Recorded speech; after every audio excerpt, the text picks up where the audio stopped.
consolé. Il m'a consolé. Les hommes sont levés contre moi, mais mon Dieu m'a secouru.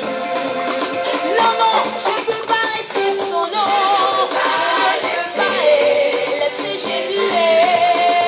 Aïe, aïe, aïe, aïe, aïe, aïe, aïe. Il est ma vie et ma paix. Il est ma raison de vivre. Je vivrai pour lui toute ma vie. Je t'appartiens, Jésus. Je fais de moi ce que tu voudras.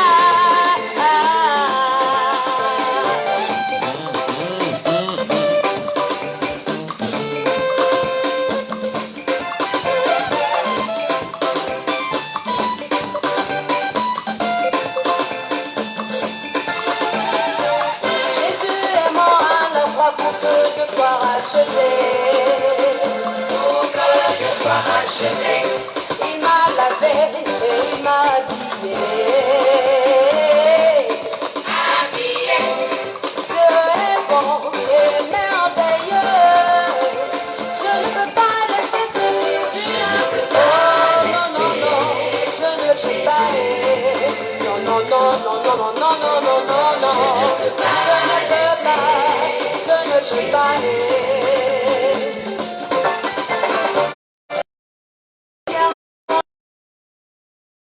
L'abri. Il est mon seul abri. Il est mort pour moi à Golgotha. Sans lui je perds tout et même mon salut. Aïe aïe aïe aïe aïe aïe. Je ne peux pas le laisser. Non, Je ne peux pas laisser. laisser Jésus. Ah, Je ne peux pas le laisser. Faut pas le laisser. Faut pas le laisser. oh, Maman Simone, faut pas le laisser. Faut pas le laisser. Faut pas le laisser. Il est ma raison de vivre. Ce Jésus-là, je suis comme lui. Il a pris mon corps, il a pris mon âme, il a pris ma vie. Maman ici, faut pas le laisser, faut pas le laisser, faut pas le laisser. Stéphane qui plaît, faut pas le laisser, oh, faut pas le laisser. faut pas le laisser. S'il a fait pour moi, Tu peux le faire pour toi. Faut pas le laisser. il est la star des stars, Oh, le Almighty, le Tout-Puissant. Son nom est Ezra Yeshua. du Mashiach. Faut pas le laisser, Faut pas le laisser. il peut faire pour toi, il peut faire pour toi, faut pas le laisser. Je suis amoureux de lui, je suis fan de lui, il peut me mourir. Il a pris mon être, il a pris ma vie, il a pris mon temps. Seigneur,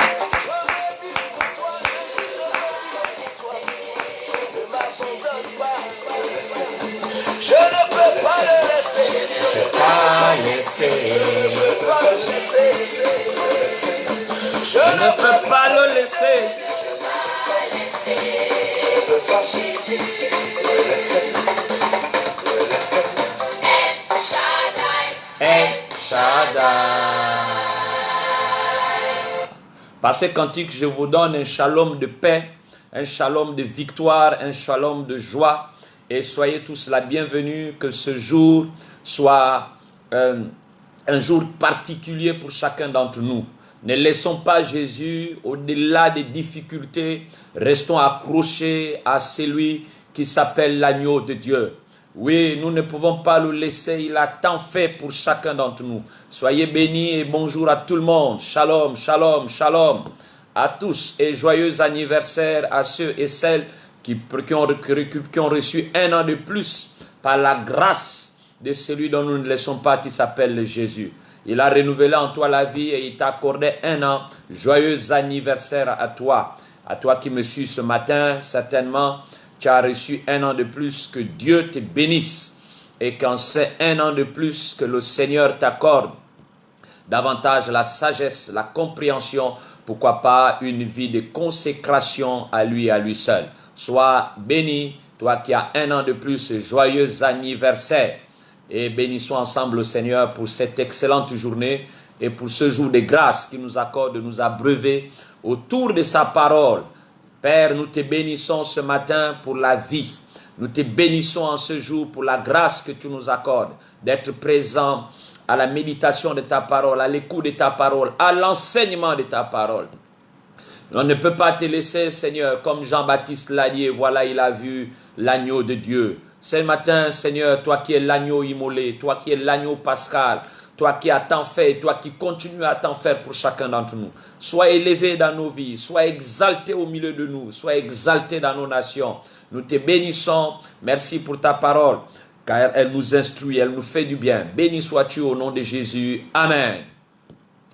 Ce matin, je vais lire avec nous dans le livre de Jean, l'évangile de Jean, chapitre 1, le verset 36. Je vais lire avec nous dans l'évangile de Jean, chapitre 1, le verset 36. La Bible dit, ayant regardé Jésus, il s'agit de Jean-Baptiste, ayant regardé Jésus qui passait, lui, il lui dit, voici l'agneau de Dieu. Ayant regardé Jésus qui passait, lui dit, voici l'agneau de Dieu. Le thème de ce matin que je veux partager avec nous est le voici. Voici l'agneau de Dieu. Voici l'agneau de Dieu. Et ce matin, je veux parler de l'agneau de Dieu. Hier, nous avions parlé de qui voulons-nous servir.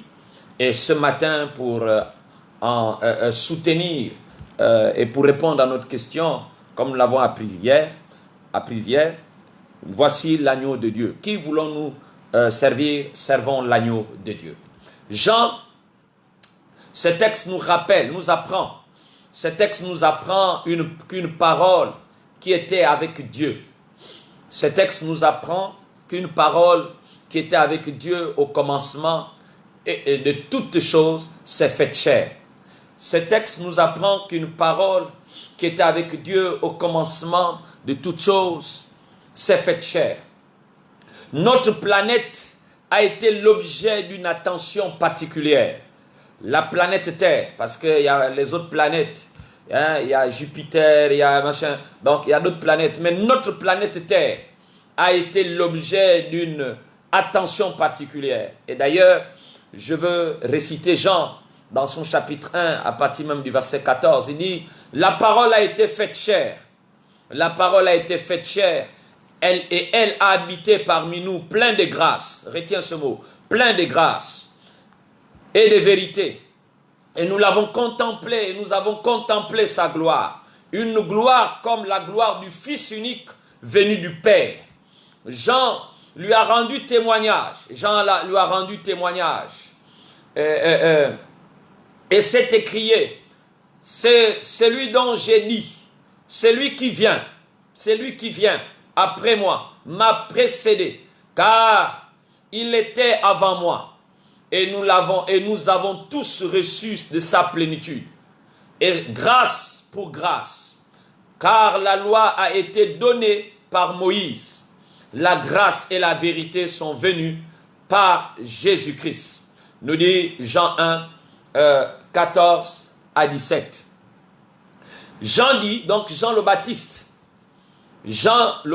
dit, et il était de la parenté de Jésus, Jean-Baptiste, cousin, il était son cousin.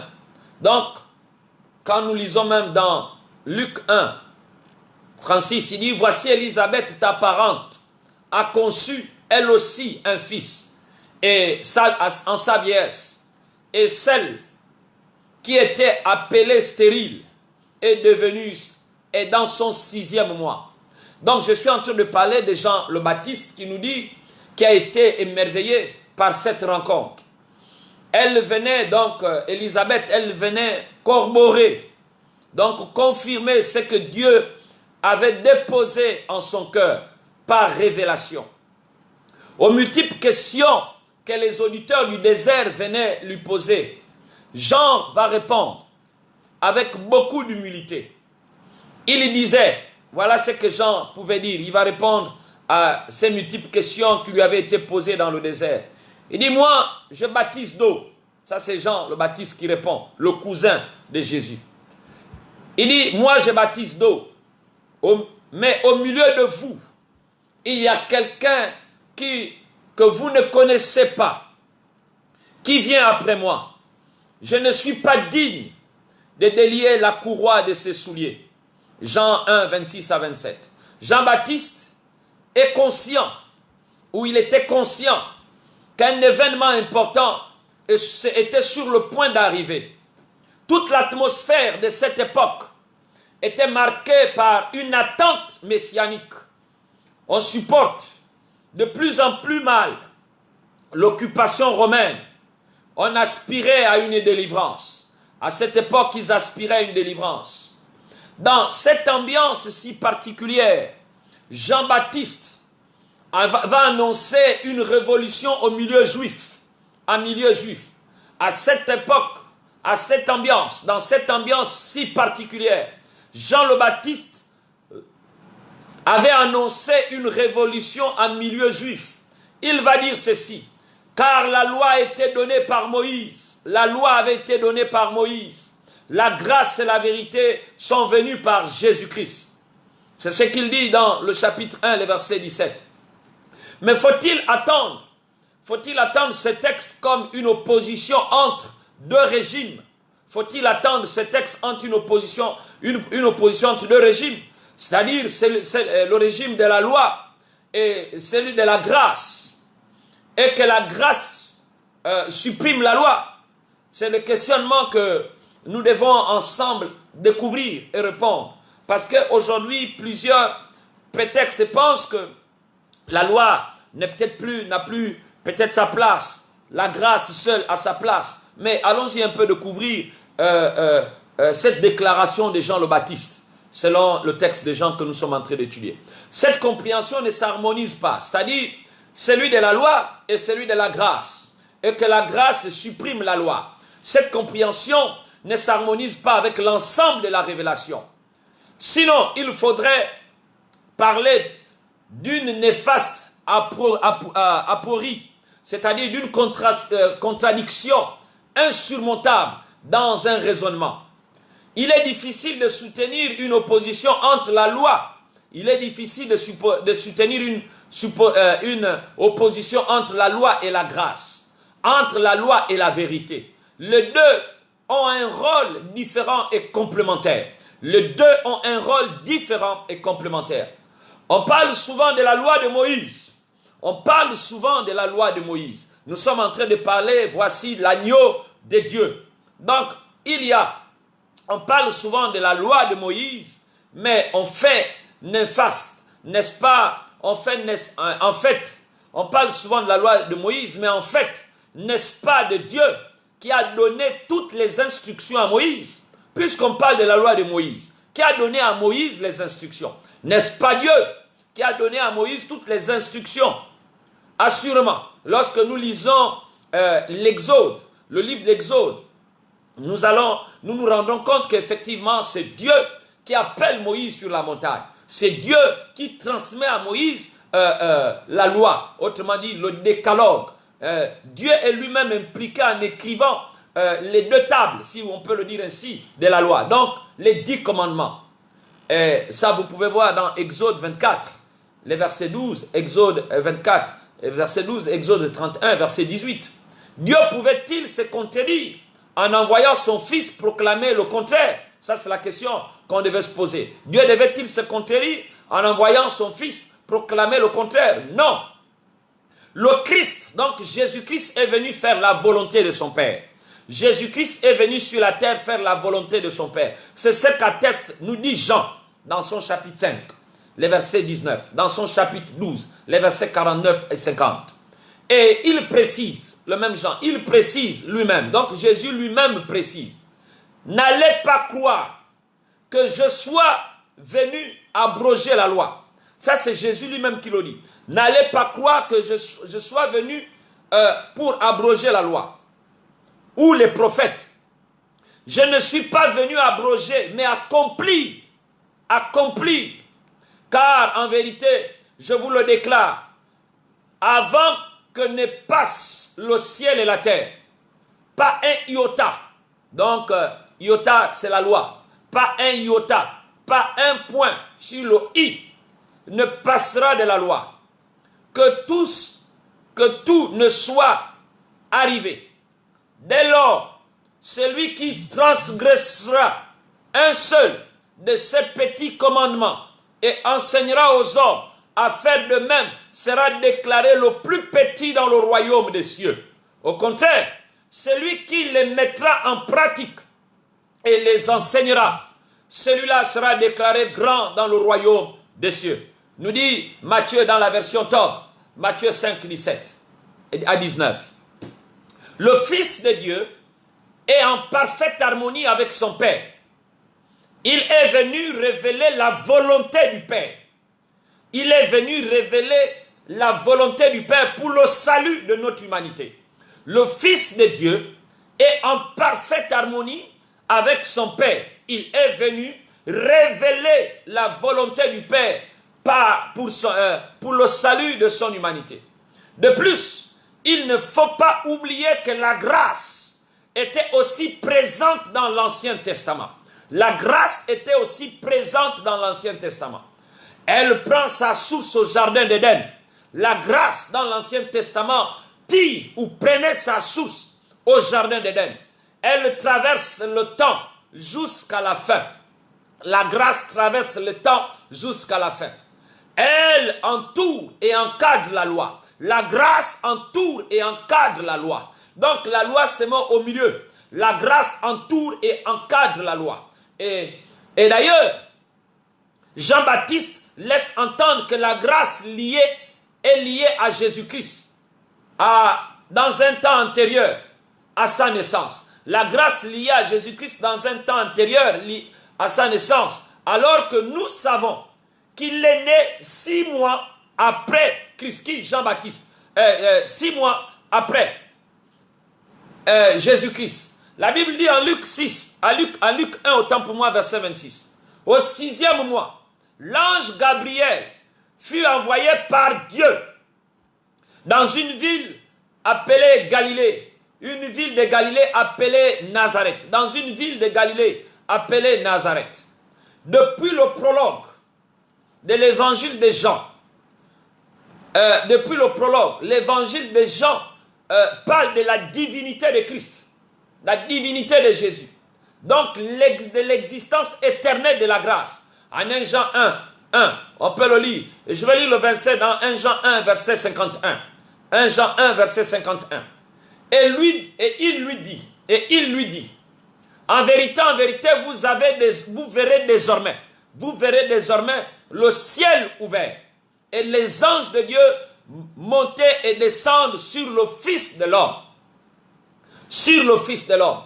Il n'y a donc pas d'opposition. Il n'y a donc pas opposition entre la loi et la grâce. Il n'y a donc pas opposition entre la loi et la grâce. Mais si cette opposition n'existait pas, comment comprendre la phrase qui a suscité ce petit développement? De la même façon qu'il n'y a pas opposition entre l'Ancien et le Nouveau Testament, on ne peut comprendre le Nouveau qu'à la lumière de l'Ancien.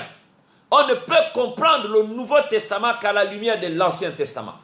Il y a complémentarité entre la loi dite de Moïse et la grâce et la vérité en Jésus-Christ. Il y a complémentarité. C'est pourquoi nous devons comprendre que voici l'agneau qui est arrivé, l'agneau de Dieu. L'agneau est venu faire quoi? L'agneau est venu nous présenter la grâce. L'agneau est venu accomplir la loi. L'agneau, parce que la loi nous privait de droit de cité. La loi nous interdisait de nous approcher de Dieu sans observer certaines règles qui avaient été établies.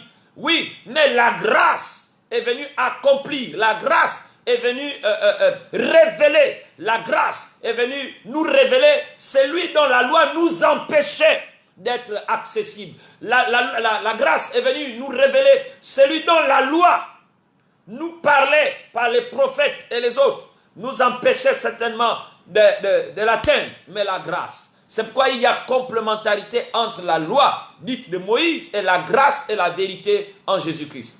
Comme le dit si bien un certain Chouraki, il dit l'apôtre Jean pense en hébreu et écrit en grec.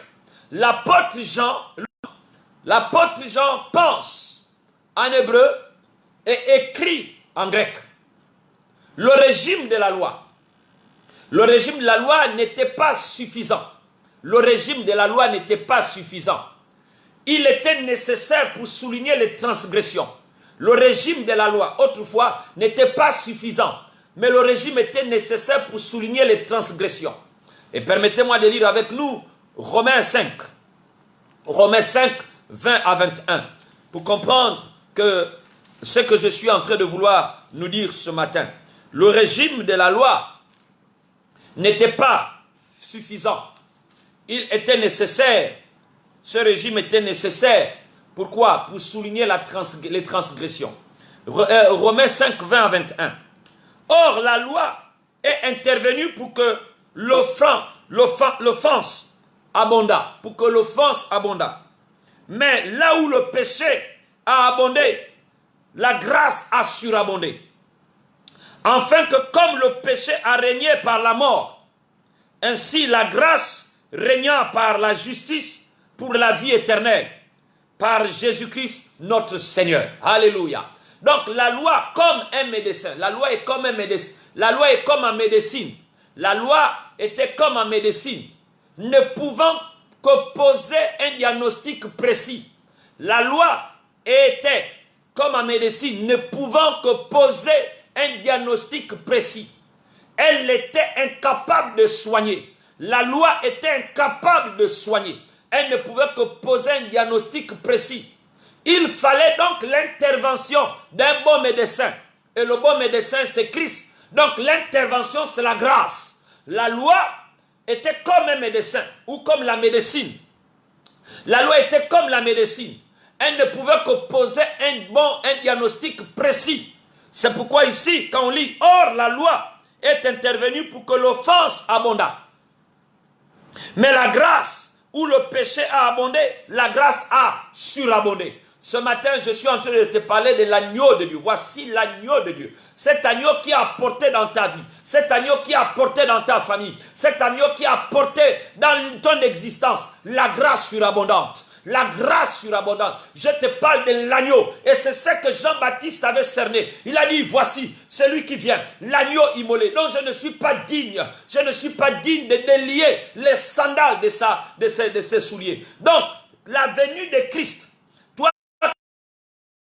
Toi qui as invité Jésus dans ta vie, toi qui as invité Jésus dans ton espace quotidien, toi qui as invité Jésus dans ton univers, dans ta destinée, dans ton univers qui était autrefois jadis personnel, aujourd'hui tu as partagé cet univers avec l'agneau de Dieu. Et voici ce qu'il vient faire. Il vient intervenir en bon médecin. Donc il est le Christ. Hier, la loi était comme en médecine, ne pouvant que poser des diagnostics précis. La loi disait, tu as fait ça, tu ne peux pas jurer de ça, tu ne peux pas faire comme ça, tu ne peux pas. La loi. Mais, il fallait l'intervention d'un bon médecin. Il fallait l'intervention de la grâce. Il fallait l'intervention de l'agneau de Dieu. Oui, qui est le Christ. Son action s'est caractérisée par l'apport d'un vrai remède aux malades. L'apport, donc l'arrivée de Christ. L'arrivée de l'agneau. Je suis en train de parler de voici l'agneau de Dieu. Donc, l'action de l'agneau est caractérisée par l'apport d'un vrai remède aux malades que nous étions hier, aux privés de grâce, aux privés de bénédiction, aux privés de joie, aux privés de mariage, aux privés de travail, aux privés de joie céleste, aux privés de vie éternelle, aux privés de communion véritable avec le Messie. Mais l'agneau, lorsqu'il est arrivé, il a apporté un vrai remède aux malades. Oui, le véritable remède. Il fallait que la grâce manifestée en plénitude en Jésus-Christ nous offre la vérité du salut. Il fallait que la grâce manifestée en plénitude en Jésus-Christ, nous offre la vérité du salut.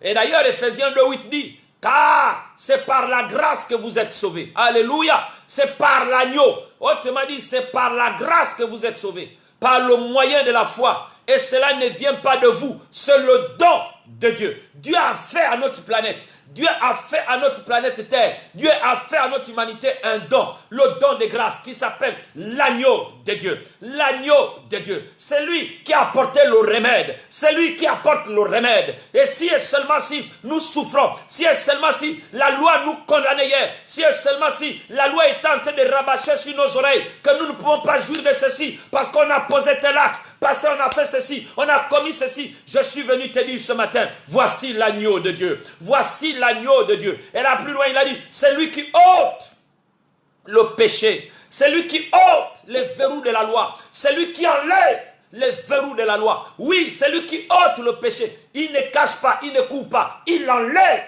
Il l'enlève.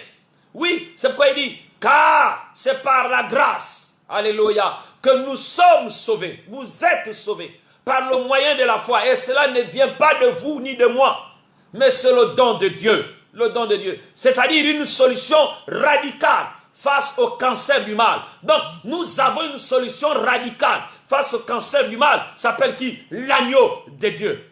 L'apôtre Paul a largement développé le sujet. Il ressort que son enseignement, que nous sommes maintenant sous le régime de la grâce avec la loi. Nous sommes maintenant sous le régime de la grâce avec la loi. Nous sommes maintenant sous le régime de la grâce avec la loi. La loi ne peut nous sauver. La loi ne peut nous sauver. Elle révèle les fautes. La loi révèle les fautes. La grâce les recouvre et nous octroie par la foi en Jésus-Christ la vie éternelle. La vie éternelle. La vie éternelle. L'évolution de l'histoire entre la loi, l'évolution de l'histoire entre la loi de Moïse et la grâce et la vérité par Jésus-Christ pointe un progrès considérable. Pointe un progrès considérable. Désormais, nous ne sommes plus sous le coup d'une condamnation. Dis Amen ce matin. Nous ne sommes plus sous le coup d'une condamnation. Car la Bible dit en Romains 10:4, car Christ est la fin de la loi. Alléluia. Christ est la fin de la loi pour la justification de tous ceux qui croient en lui. Car Christ est la fin de la loi. Christ, Jésus-Christ, a été la fin de la loi. C'est pourquoi il a dit, il est venu accomplir. Il est venu accomplir. Il est la fin de la loi. Pour la justification de tous ceux qui croient en lui. Si tu crois en Jésus-Christ, si tu crois en Jésus-Christ, si tu as cru toi et ta maison, si tu as cru toi et tes enfants, si tu as cru toi et ton mari, si vous avez cru en Jésus-Christ, la loi qui condamnait, qui stipulait que tu n'avais pas le droit d'avoir ça, la Bible te dit ce matin, car Christ est la fin de la loi. Donc les décrets que les hommes avaient déclarés sur ta vie, d'une manière réelle et véritable, parce qu'il n'y a pas de une condamnation qui n'a pas de fondement et nulle et non avenue. Mais s'il y a des condamnations hier qui avaient des fondements et qui se reposaient sur des décrets des hommes en forme de loi qui étaient authentiques et véritables, l'agneau de Dieu, je suis en train de te dire, l'agneau est venu abolir, l'agneau est venu mettre fin aux souffrances, l'agneau est venu mettre fin aux échecs, l'agneau est venu mettre fin aux difficultés, l'agneau est venu mettre fin aux malédictions, l'agneau est venu mettre fin à qui? À celui qui a cru en lui, à celui qui l'a reçu. Si tu l'as reçu, je suis en train de t'appeler, je suis en train de t'amener à redécouvrir à nouveau l'agneau de Dieu, l'agneau, comment Jean l'a compris, comment Jean l'avait compris pour le transmettre à ses contemporains. Ce matin, si l'agneau, car la Bible dit, Paul a dit, car Christ est la fin de la loi qui stipulait que tu ne pouvais pas enfanter, la loi qui avait été arrêtée dans ta famille, dans ta lignée paternelle et maternelle, la loi qui avait été arrêtée dans ta nation, la loi qui avait été arrêtée dans les sphères obscures contre ta vie, là où on a proclamé les décrets par des autorités parentales, par des autorités influentes de ta famille, là où ils avaient pris des décrets, des lois contre te condamnant, en posant des points sur ta vie, en posant des points sur ta destinée, en posant des points sur la vie de tes enfants. Ce matin, je suis venu te dire, voici l'agneau de Dieu, voici l'agneau de Dieu qui ôte le péché du monde, voici l'agneau de Dieu. La Bible dit, car Christ, qui est l'agneau de Dieu,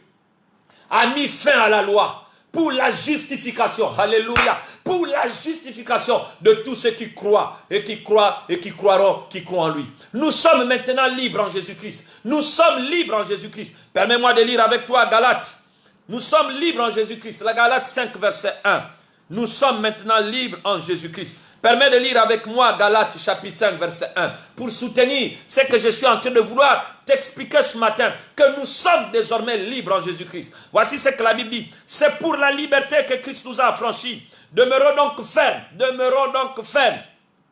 Et ne nous laissons pas mettre de nouveau sous le joug de la servitude. Ne nous laissons plus mettre à nouveau sous le joug de la loi. Oh, c'est pour la liberté, c'est pour la liberté, c'est pour la liberté de ton mariage que l'agneau est venu, c'est pour la liberté de ta promotion que l'agneau est venu, c'est pour la liberté des études de tes enfants que l'agneau est venu, c'est pour la liberté de tes projets que l'agneau est venu, c'est pour la liberté de tes finances que l'agneau est venu. Là où une partie de toi était entachée, était bloquée, était attachée, était verrouillée, la Bible dit que c'est pour la liberté que l'agneau est venu. Voilà pourquoi il a dit, voici l'agneau de Dieu, voici l'agneau de Dieu, qui fait quoi? Qui met fin à la loi et qui vient justifier tous ceux et celles qui ont cru en lui. Est-ce que tu as donné ta vie à Jésus? Est-ce que tu as cru en Jésus? Toi qui me suis ce matin, et comment est ta relation avec Christ? Est-ce que tu crois réellement à Christ? Ou jusqu'aujourd'hui, tu es encore condamné entre la loi, tu es divisé entre la loi et la grâce? Est-ce que tu me suis ce matin?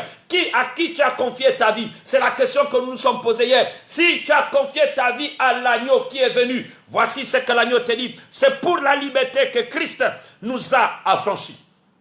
C'est pour la liberté. Le témoignage de Jean-Baptiste annonce cette liberté. L'instant est émouvant. L'instant avec Jean-Baptiste est émouvant en son temps. Il se situe exactement au lendemain de sa première prédication. Il a encore avec deux de ses disciples. Jean-Baptiste est encore avec deux de ses disciples. Il voit Jésus venir. Il voit Jésus venir. Alléluia. Il voit Jésus venir. Ces derniers marchent paisiblement. Donc les deux, Jésus marche paisiblement et semble poursuivre son chemin. Ça c'est Jésus, il marchait paisiblement. Et Jean-Baptiste était là au lendemain de sa première prédication. Et là, qu'est-ce qu'il va faire? Il était avec deux de ses disciples. Le Seigneur va ouvrir les yeux de Jean-Baptiste, son cousin. Ces derniers, donc Jésus marchait paisiblement. Alors Jean-Baptiste va prononcer devant ses deux disciples cette phrase inouïe. Cette phrase inouïe, il dit, voici l'agneau de Dieu. Les deux disciples l'entendirent prononcer ces paroles et ils suivirent Jésus. Donc, ils ont abandonné Jean-Baptiste et ils vont commencer à suivre Jésus. Pourquoi? Parce que Jean-Baptiste va déclarer, il va prononcer cette phrase inouïe. Il dit, voici l'agneau de Dieu. Les deux disciples qui étaient avec Jean-Baptiste vont se détacher de Jean-Baptiste parce qu'ils ont entendu leur maître Jean-Baptiste prononcer ces paroles et ils vont commencer à suivre Jésus. Ils vont commencer à suivre Jésus. C'est pourquoi toi qui ne suis pas encore Jésus, toi qui ne comprends pas pourquoi il faut suivre Jésus, je suis venu te dire que l'agneau immolé, l'agneau de Dieu est venu mettre fin à la loi. Et il est venu t'affranchir pour la liberté. Il est venu t'affranchir pour que tu puisses. La liberté n'est pas d'abord dans le monde naturel. La liberté est d'abord acquise dans le monde spirituel. Parce que dans le monde spirituel, il y a eu tellement de condamnations, il y a eu tellement de blocages. À cause du péché d'abord. Le péché dont nous sommes hérités. À cause du péché dont nous-mêmes nous avons pratiqué. À cause des alliances des parents. À cause des contrats des parents. À partir de cet instant, ce monde spirituel a été entaché. A été verrouillé. Et le Seigneur, qui est l'agneau qui est arrivé, il est venu déverrouiller pour celui et celles qui ont donné leur vie à Christ. C'est pourquoi il dit c'est pour la liberté. Mais quand il pense c'est pour la liberté, est-ce qu'en temps réel tu es en prison? Non. Est-ce qu'en temps réel tu es condamné? Non. Mais là, il faut comprendre la dimension dans laquelle le Seigneur, l'agneau de Dieu, vient proclamer la liberté. Cette liberté n'est pas d'abord dans la dimension naturelle. Cette liberté est dans la dimension du surnaturel, dans l'invisible, ce que tu ne vois pas. Là où il y a les entités qui malmènent et qui jouent avec notre étoile, avec notre destinée, avec notre avenir, avec nos projets. Parce que n'oublions pas que tout est conçu d'abord. L'invisible contrôle le visible. C'est dans l'invisible que le Christ, l'agneau de Dieu, est venu dire, je suis venu t'affranchir, je suis venu te rendre libre. Il dit, c'est pour la liberté. Oh, que Christ nous a affranchis. C'est pour la liberté. C'est pour la liberté qu'il nous a affranchis. Voilà pourquoi nous ne voyons pas Christ. Pour l'instant, c'est un être invisible. Mais c'est pour cette liberté. Nous devons nous poser la question, mais pourquoi tant d'engagement pour le Seigneur? Pourquoi tant d'engagement pour le Seigneur? Pourquoi tant d'engagement pour le Seigneur à l'endroit de nos personnes? Pourquoi? Nous ne le connaissons pas. Il va quitter son paradis. Il va venir ici. Mais pourquoi il va venir mourir? Comprenons qu'il ne vient pas pour le domaine naturel d'abord. Le domaine naturel n'est que la conséquence de la liberté dans le domaine invisible. Le domaine naturel n'est que le résultat de notre épanouissement, de notre liberté dans le domaine invisible. Le domaine naturel n'est qu'aussi la conséquence de notre souffrance, de notre condamnation dans le domaine invisible. Si dans le domaine invisible, tu es pourchassé tous les jours, cette conséquence se fera voir dans le domaine physique. Si dans le domaine invisible, tu es libre, cette conséquence se fera voir dans le domaine naturel. C'est pourquoi? C'est pour la liberté.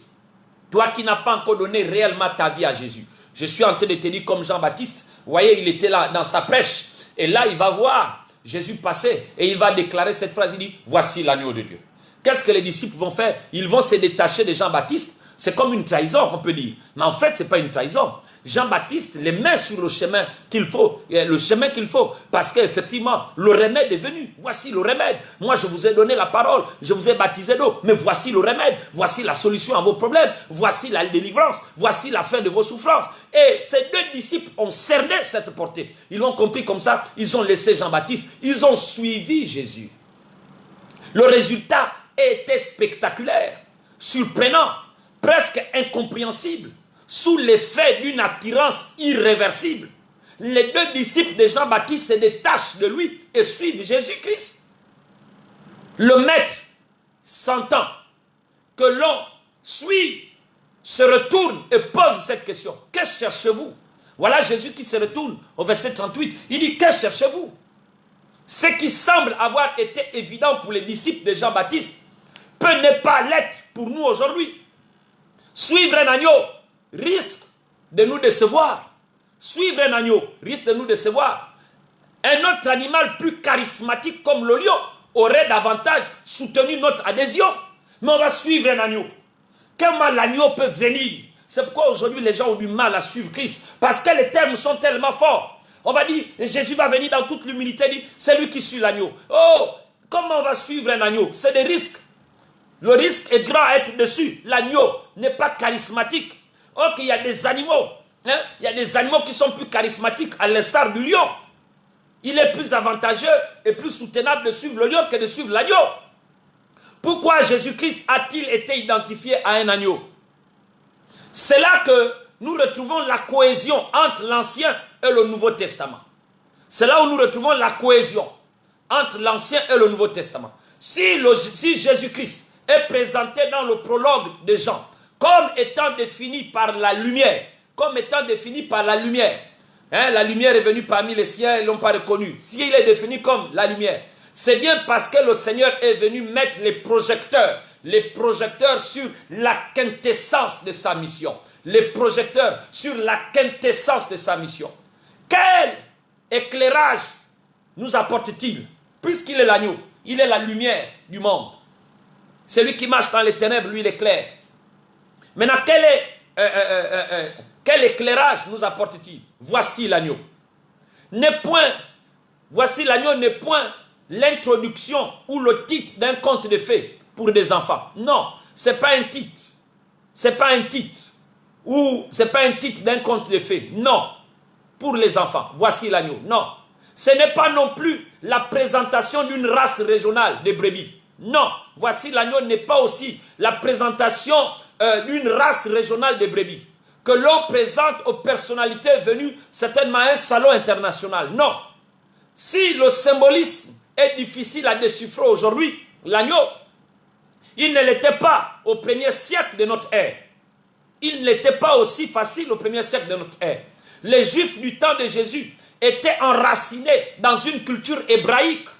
Les Juifs du temps de Jésus étaient enracinés dans une culture hébraïque. Leur vie quotidienne était ponctuée par la pratique de la loi de Moïse. Leur vie quotidienne était ponctuée par la pratique de la loi de Moïse. Les rabbins commentaient chaque sabbat. Le sens de l'observation de la loi. et l'adaptation aux besoins des personnes. De plus, la solennité, donc le sérieux du message biblique, était aussi marqué par les fêtes religieuses. Or, la plus importante de toutes, la plus importante entre toutes est la fête de Pâques, mettant un agneau au centre de la cérémonie. Cette fête rappelait le fait historique, fondateur sur la sortie d'Égypte. Dieu délivra son peuple de l'esclavage égyptien. Oui, c'est comme nous qui avons reçu Jésus. Il nous a délivrés de la fin de la loi. Il nous a délivrés de l'esclavage. Là, on avait attaché les reins. On avait attaché des cordes, les mbumba aux reins. Là, on avait attaché des serpents. On avait attaché des choses sur nos vies que nous ne voyons pas. Là, on a fait des classifications. On nous a initiés. On a fait des choses, des coris. On a parlé, on a jeté des œufs sur nos têtes. Tout ce qui avait été fait. Quand tu as accepté Christ, c'était la fin de cet esclavage. Voici l'agneau de Dieu. Et là, la loi s'inscrit en référence à cet événement. En Exode 22, il dit, « Je suis l'Éternel, ton Dieu, qui te fait sortir du pays d'Égypte, de la maison de servitude. » À l'occasion de cette fête très codifiée, vous pouvez le lire dans Deutéronome 16, dans Lévitique 23. Cette fête qui était très codifiée, on offrait un agneau pascal. La Pâque était la première fête de l'année. Elle était commémorative de la sortie d'Égypte. Elle avait lieu au printemps, au mois de Nissan, qui était le premier mois de l'année juive. Elle était fixée au 14e jour de ce mois, donc entre mars et avril. Pour l'auditeur juif qui attendait la prédication de Jean-Baptiste, le parallèle est instinctivement fait entre la loi de Moïse et l'agneau pascal. Pour l'auditeur juif qui écoutait Jean-Baptiste prêcher, rapidement, il avait fait ce qu'on appelle instinctivement le parallèle. Donc, entre la loi de Moïse et l'agneau pascal, la mission du Sauveur va consister à établir, un second parallèle entre l'agneau pascal et l'agneau de Dieu. Alléluia. Entre l'agneau pascal dans l'Ancien Testament et l'agneau de Dieu. Et c'était ça la mission de Jésus. C'est certainement pour cette raison que Jean-Baptiste, sous l'inspiration divine, a précisé la veille de cette nouvelle rencontre, au cours de laquelle il place ses deux disciples en présence de l'agneau de Dieu. Il dit au verset 29 de Jean 1, « Voici l'agneau de Dieu qui ôte le péché du monde. » L'expression qui ôte le péché du monde est incompréhensible si elle n'est pas reliée au symbolisme du sacrifice de l'agneau pascal. Je suis en train de dire, l'expression qui ôte le péché du monde est incompréhensible si elle n'est pas reliée au symbolisme du sacrifice de l'agneau pascal. Interrogeons le citoyen lambda aujourd'hui. Venons un peu interroger un peu le citoyen lambda et posons-lui dans la rue la question qui est la suivante.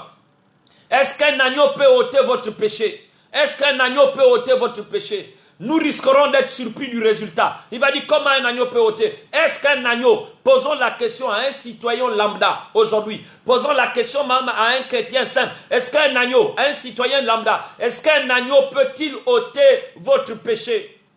Nous risquerons d'être surpris du résultat. Aujourd'hui, grâce aux commentaires inspirés des apôtres, nous saisissons mieux la signification et la portée de cette déclaration. Il dit, purifiez-vous du vieux levain pour être une pâte nouvelle, puisque vous êtes sans levain, car le Christ, votre Pâque, a été immolé. Célébrons la fête, non pas avec de vieux levain, ni du levain de méchanceté et de perversité, mais avec des pains sans levain, dans la pureté et dans la vérité, selon 1 Corinthiens 5, 7 à 8, version top.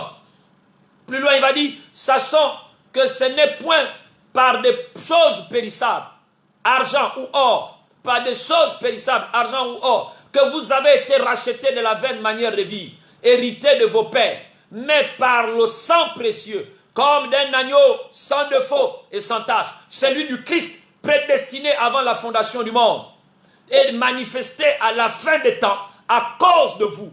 Pour lui, vous croyez en Dieu. Par lui, autant pour moi. Par lui, vous croyez en Dieu, qu'il a ressuscité des morts et lui a donné la gloire, de telle sorte que votre foi et votre espérance repose sur lui. Nous dit 1 Pierre, chapitre 1, verset 18 à 21, version Torbe. Le Nouveau Testament transforme la Pâque juive en Pâque chrétienne. Le Christ met un point d'orgue à son enseignement en instituant la Sainte Seine. Le second parallèle est établi entre l'agneau pascal et l'agneau de Dieu. C'est dans ce contexte de la dernière Pâque que Jésus a occupé à ses disciples, avec ses disciples, qu'il a occupé avec ses disciples, que l'apôtre Jean nous dit clairement, dans Jean 13, verset 1, toujours version Torbe, il dit, avant la fête de la Pâque, Jésus sachant que son heure était venue, l'heure de passer de ce monde au Père, lui qui avait aimé les siens, qui sont dans le monde, les aimant jusqu'à l'extrême. D'ordinaire, les chrétiens que nous sommes, pensons que l'amour complet du Christ se déploie à la croix. Les apôtres disent que c'est lors de la dernière Pâque, prise avec eux. L'amour rédempteur du Seigneur a pénétré tel un parfum de grand prix le cœur des apôtres. Je dis bien l'amour rédempteur du Seigneur a pénétré tel un parfum de grand prix le cœur des apôtres. Écoutez ce qu'il dit. Et quand ce fut l'heure, il s'est mis à table et les apôtres avec lui. Il leur dit, j'ai tellement désiré manger cette Pâque avec vous avant de souffrir, car je vous le déclare, jamais plus je ne la mangerai jusqu'à ce qu'elle soit accomplie dans le royaume de Dieu. Il reçut alors une coupe et après avoir rendu grâce, il dit, prenez-la et partagez entre vous, car je vous le déclare, je ne boirai plus désormais du fruit de la vigne jusqu'à ce que vienne le règne de Dieu. Puis il prit du pain et après avoir rendu grâce, il le rompit et leur donna en disant, ceci est mon corps pour vous, ceci est mon corps donné pour vous, faites cela en mémoire de moi. Et pour la coupe, il fit de même après le repas en disant, cette coupe est la nouvelle alliance en mon sang versé pour vous. Luc 22, 14 à 20, version Torbe. Ainsi l'évangile de Jean rapporte l'expérience de Jean-Baptiste, éclaire la compréhension de l'expression « voici l'agneau ». Est-ce que les communautés chrétiennes, est-ce que toi et moi avons bien compris, assimilé ce symbolisme édifiant? Est-ce que toi et moi, en tant qu'Église, en tant que croyants, en tant qu'ambassadeurs, en tant que serviteurs et servantes, avons compris, assimilé le symbolisme, ce symbolisme édifiant?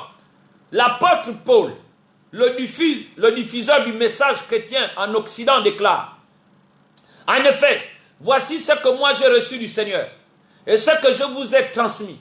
Le Seigneur Jésus, dans la nuit où il fut livré, prit du pain et après avoir rendu grâce, il le rompit et dit, ceci est mon corps qui est pour vous, faites cela en mémoire de moi. Et il fit de même pour la coupe après le repas en disant, cette coupe est la nouvelle alliance en mon sang, faites cela toutes les fois que vous en boirez en mémoire de moi. Car toutes les fois que vous mangerez ce pain et que vous buvez cette coupe, vous annoncez la mort du Seigneur jusqu'à ce qu'il vienne. C'est pourquoi celui qui mange le pain et boit la coupe du Seigneur indignement se rendra coupable envers le corps et le sang.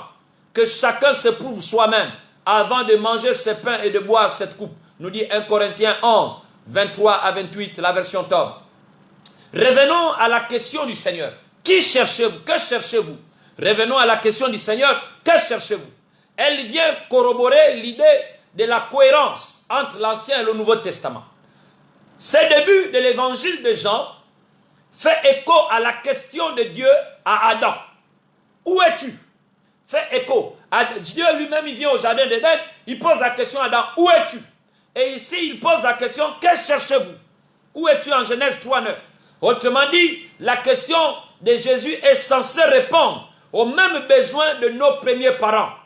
Adam et Ève étaient en errance par suite de leur rupture avec le contrat de confidence, le contrat de confiance avec Dieu. Donc la même question, que cherchons-nous? Apprenons à chercher le Seigneur. Apprenons à le chercher. Bien-aimés, apprenons à chercher le Seigneur.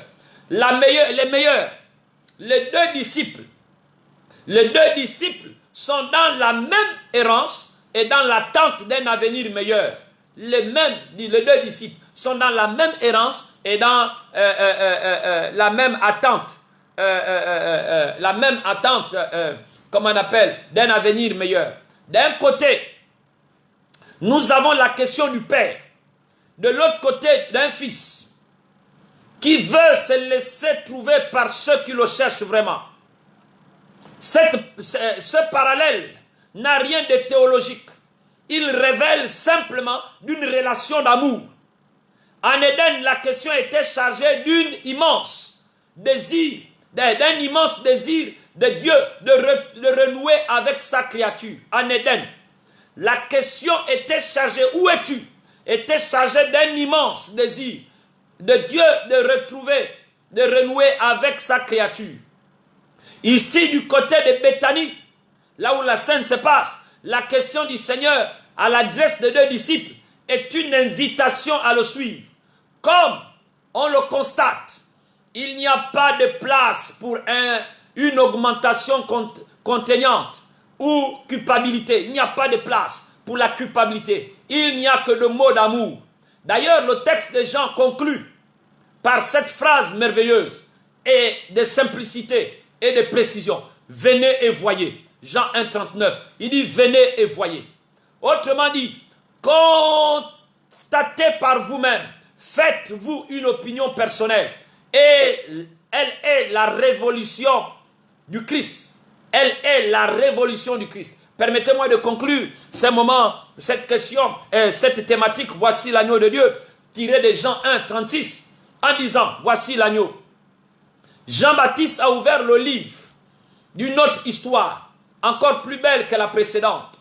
Et si a été considéré par Jean-Baptiste, par Jésus comme le plus grand des prophètes, si Jean-Baptiste a été considéré par Jésus lui-même comme le plus grand des prophètes, c'est assurément parce qu'il a ouvert le premier chapitre d'une révolution sans égale.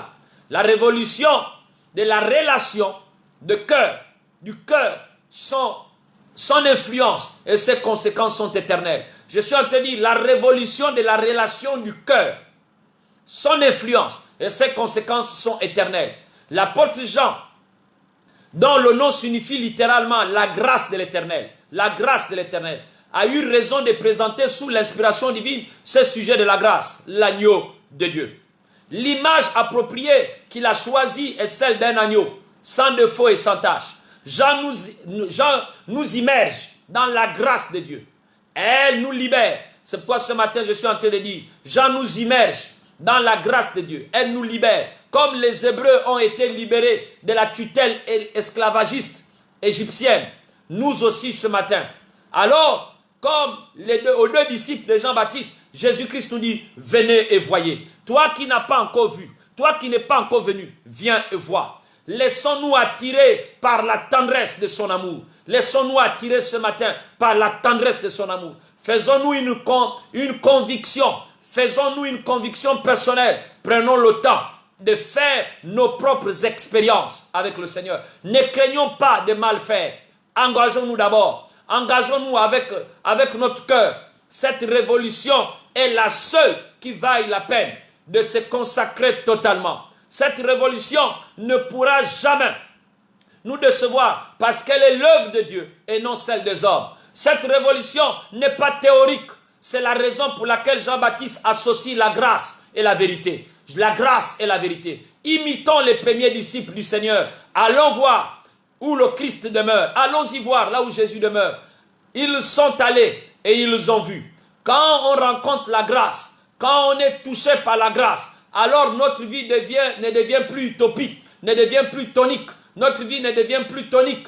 Elle peut surmonter les obstacles. Quand on rencontre la grâce, quand on va toucher la grâce, notre vie est challengée, notre vie change, notre vie est délivrée, notre vie est restaurée, notre vie est métanoïa, est métamorphosée, notre vie est bénie.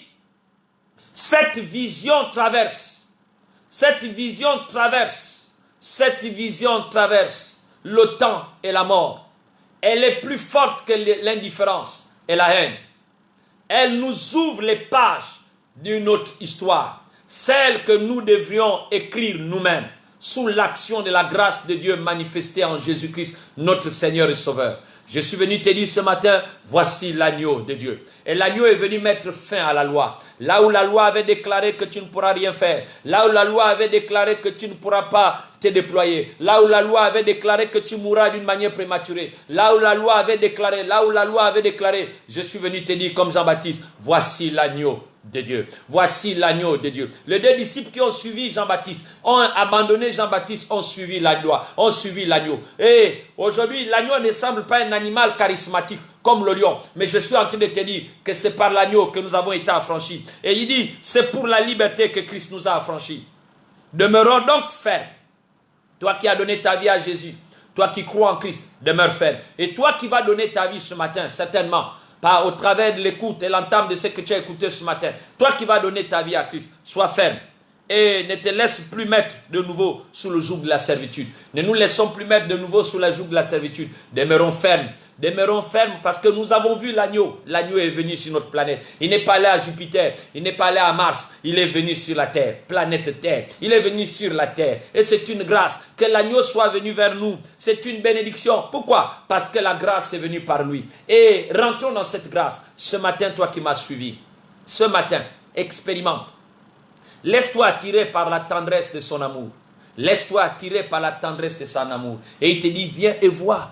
Viens et vois. Moi, j'ai entendu cette parole. Je suis venu et je vois. Toi aussi, je crois. Je ne te flatte pas. Je n'ai pas la tête de quelqu'un qui peut flatter quelqu'un. Je suis venu seulement te dire ce que j'ai vu et ce que j'ai entendu et ce que je vois. Oui, j'ai entendu. Je suis allé et je vois. Et je viens te dire ce matin, regarde et vois.